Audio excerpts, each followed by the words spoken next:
Birdman has claimed that the South will remain at the top of the hip-hop food chain for years to come.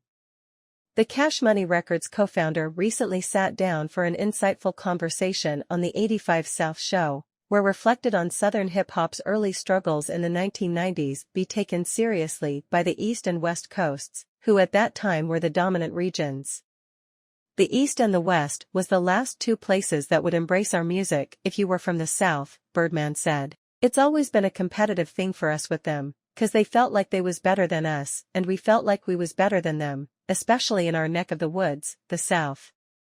He continued, you'll have a hit in the South and it'll take a long time to hit in the East and the West. But once they caught on to us like it is now, I don't think they'll ever get it back. We here forever, 'cause they had it forever. The East and the West, they had it forever. It was challenging for us coming up. Very, very challenging because they wouldn't play our music in no kind of way.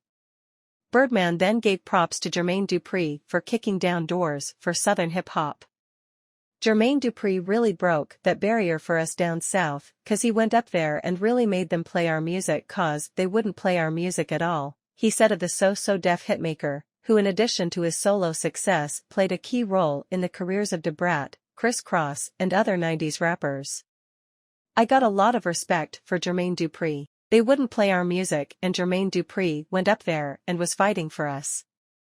Our music would be his down bottom and it'd be 6 months before it'll be hit on the East and West Coast.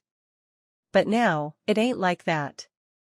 Our music hit more up there than down here, but ain't nothing but love for the East and the West. Birdman's sentiment is one that is shared by many Southern rap acts, although the question of who is responsible for putting the South on the map is a hotly contested one.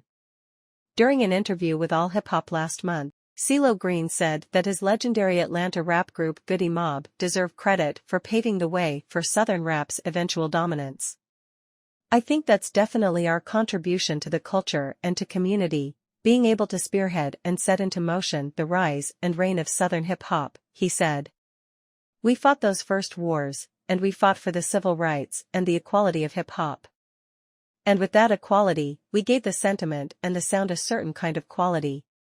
He continued, there was an accountability here of where we wanted to do it pridefully, effectively and successfully. It was very important to have integrity as a curriculum as we taught it to be as it flowed through and was passed down as an inheritance to the ones who wave that banner today. Meanwhile, Jermaine Dupri previously took credit for New York radio stations playing Southern hip-hop, echoing Birdman's above comments. The reason New York plays down South music on the radio is because of me, JD said during a December 2022 appearance on The God Show. Bone Crusher and the Youngbloods were all over Hot 97 in a way that like nobody could ever imagine, and I hired DJ Envy to work for me. He added, my attack on New York radio and the New York streets from the South is like no other. Nobody, no other company, nothing. Not as far as back then. Now everybody else moving forward, that door opened 'cause I was out there beating the